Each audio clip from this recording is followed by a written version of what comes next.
Coucou, je vous retrouve pour vous parler de la carte du mât et de son personnage. Alors le mât, on voit que c'est justement une personne qui semble un petit peu errer, tel un vagabond intemporel. Je dis intemporel parce qu'il n'a pas de numéro, alors que les autres cartes ont un petit numéro ici au-dessus.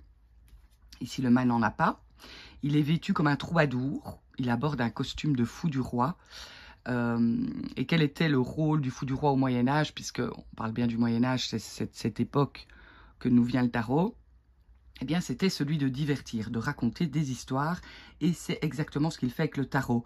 Il est un peu le conteur, le narrateur de l'histoire du tarot de Marseille, comme si toutes ces autres cartes qui allaient le suivre, qu'il allait introduire, allaient nous raconter des histoires comme une BD. Et donc on peut imaginer que vu qu'il se déplace et qu'il marche, il va à la rencontre des autres arcanes majeurs. Alors vous allez le remarquer au fur et à mesure de votre apprentissage, c'est le seul du tarot qui marche et c'est la seule carte non numérotée. Donc il a une importance toute particulière, le mât.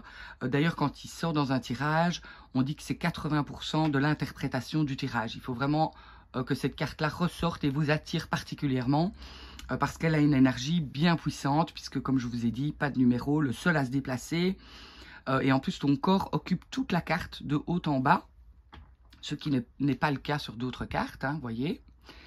Donc on voit qu'ici c'est comme un géant sur la carte, donc il a une énergie vraiment de géant, on peut le comparer justement à un géant. Alors il ne sait pas où il va, on voit qu'ici il semble léger, on voit qu'il est à l'extérieur, il y a des petits brins d'herbe, mais il avance sans hésitation, toujours prêt à bouger, à sortir, il est dans l'élan, en pleine confiance, il méprise le danger aussi, le mât, parce que effectivement au Moyen-Âge, il y avait une sorte de danger, il y avait des risques à s'égarer, à prendre la route, à se faire voler par exemple, en chemin, et donc il fallait une certaine témérité, et c'est vraiment le caractère du mât, il est téméraire. Et aujourd'hui, le mât, on pourrait le comparer à un routard, un marcheur, un globe-trotteur en fait. Il n'a pas fait de plan, mais c'est ce qu'il aime. Il aime l'aventure, la surprise, l'imprévu, la spontanéité. Dans le tarot de Marseille, hein, on voit clairement, comme je vous disais, il ne regarde pas ses pieds, il ne regarde pas en face de lui, il regarde plutôt en l'air, ce qui signifie qu'il est en quête d'un nouvel idéal plus élevé. Il aspire à quelque chose de plus grand que lui, et c'est ce qui le pousse à avancer. Alors, est-il fou, génie, d'aller vers ses rêves? C'est à vous d'en juger par rapport à cette carte. À vous de vous faire une opinion. En tout cas, le mât est déterminé. Il a sa propre façon de voir les choses. Il est un peu parfois farfelu ou anarchiste. Il aime bousculer les codes, l'ordre établi, les conventions. Et son tempérament est joyeux. Il a beaucoup de sens de l'humour. Donc, il est en quête d'expérience, le mât. C'est pour ça qu'il marche. Il est impulsif. Il se cherche aussi à travers cette course folle. Il cherche un sens à sa vie. Donc il écoute son intuition et son instinct, à l'image du petit chien bleu ici, qui l'accompagne sur la carte et qui le pousse à avancer. Sa marche est comparable à celle d'un pèlerin. Son bonnet cache ses oreilles, ce qui suggère qu'il n'entend pas ce qu'on lui dit ou qu'il ne veut pas entendre. Donc on peut dire qu'il est sourd aux influences extérieures, dans son propre monde, et il ne se laisse pas, on ne le retient pas par des paroles en tout cas. Ce bonnet, ça nous prouve aussi qu'il sait s'écouter et du coup exprimer sa créativité librement, avec son imagination débordante, il s'écoute lui. Il est souvent doué de talent artistique, d'ailleurs il est créatif comme je le disais, il a une intelligence qui dépasse souvent la moyenne et c'est un visionnaire. On voit ici des petits grelots. C'est parce qu'en fait, il incarne l'amuseur public, hein, un peu le Gilles de Binge d'aujourd'hui. Il aime le folklore, il aime se déguiser, il aime faire la fête. Le mât, c'est un mélange de nonchalance, mais aussi d'extravagance. Alors, son bâton lui procure un appui supplémentaire pour marcher avec une assurance. Hein. Grâce à ce bâton, il peut se défendre en cas de besoin. On peut supposer qu'il a dompté son chien avec ce bâton, puisque c'est lui qui marche devant et non le chien. Ce bâton représente aussi sa fertilité, sa virilité, sa masculinité, parfois débordante mais assumée. Est-il en quête de sexe ou d'aventure extra-conjugale? Ça se peut, ça dépendra du tirage, des cartes qu'il y a autour, de la question qui est posée. Il ne recherche pas forcément l'argent, en tout cas le mât, mais l'épanouissement. Il se contentera de peu parce qu'il vit pleinement l'instant présent avec son baluchon comme seul bagage. Il tourne le dos au passé. Il ne s'en soucie plus. On voit qu'il avance vers la droite, donc vers son avenir. Ce n'est pas toujours le cas dans d'autres tarots, mais ici, dans celui de Marseille, on voit clairement que tout son corps est axé sur l'avenir. Donc, il ne sait pas où il met les pieds. Il pourrait trébucher, se blesser ou tomber. D'ailleurs, dans d'autres tarots, on voit qu'il y a parfois un précipice à ses pieds. Effectivement, à trop fuir la réalité, est-ce qu'il ne se perd pas? Son action est figée sur le dessin, donc on ne sait pas si réellement il marche ou s'il court. Est-ce qu'il est en train de fuir? Est-ce qu'il y a une urgence à bouger? C'est possible. Fuir quoi? Parfois la réalité, le passé ou la société.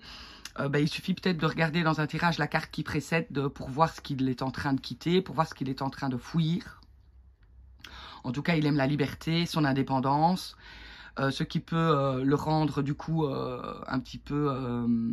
il n'est pas casanier en tout cas par rapport au fait de se caser en couple. Ça peut être pour lui un petit peu plus compliqué. Il éprouve difficilement du remords ou du regret, puisqu'on voit que quand il tourne le dos, il avance, il n'écoute plus. Donc il est assez individualiste le mât. Parfois son instabilité peut poser problème autour de lui. Alors, il gagne sa vie avec des petits boulots, ça peut être saisonnier ou intérimaire. Il peut aussi vivre de sa créativité artistique en tant qu'artiste de rue ou forain. Et même s'il n'a pas forcément de richesse matérielle, il se sent riche spirituellement, le mât. Donc, en résumé, on peut dire qu'il n'a pas de numéro, il est d'ici et d'ailleurs, il est spécial, il est marginal. S'il n'a pas de numéro, il n'a pas de registre national. C'est peut-être qu'il s'agit d'un enfant trouvé ou d'un orphelin ou qu'il est né d'un père inconnu. Si quelqu'un vient vous voir par rapport à ses origines ou par rapport à son enfance, peut-être que justement il y a quelque chose qui nous indique peut-être que c'est un sans-papier ou il n'entre dans aucune case, en tout cas le mât, on l'a dit.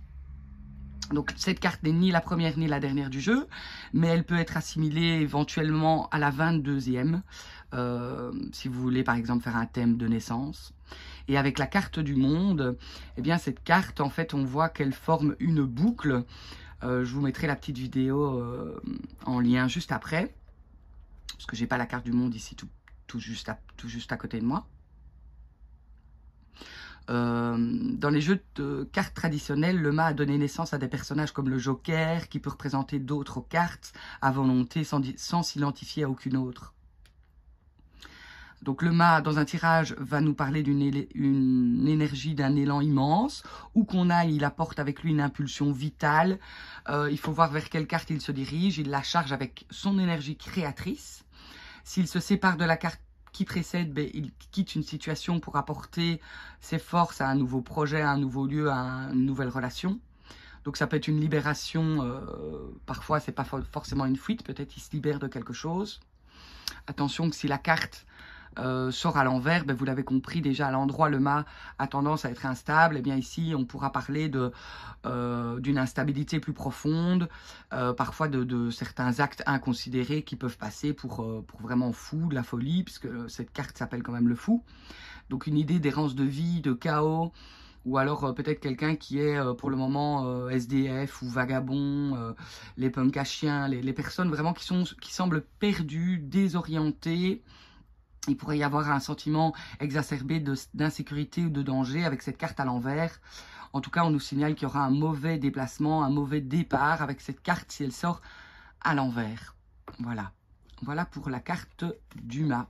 Si vous avez des questions sur cette carte, n'hésitez pas à me les poser en commentaire. J'y répondrai avec grand plaisir.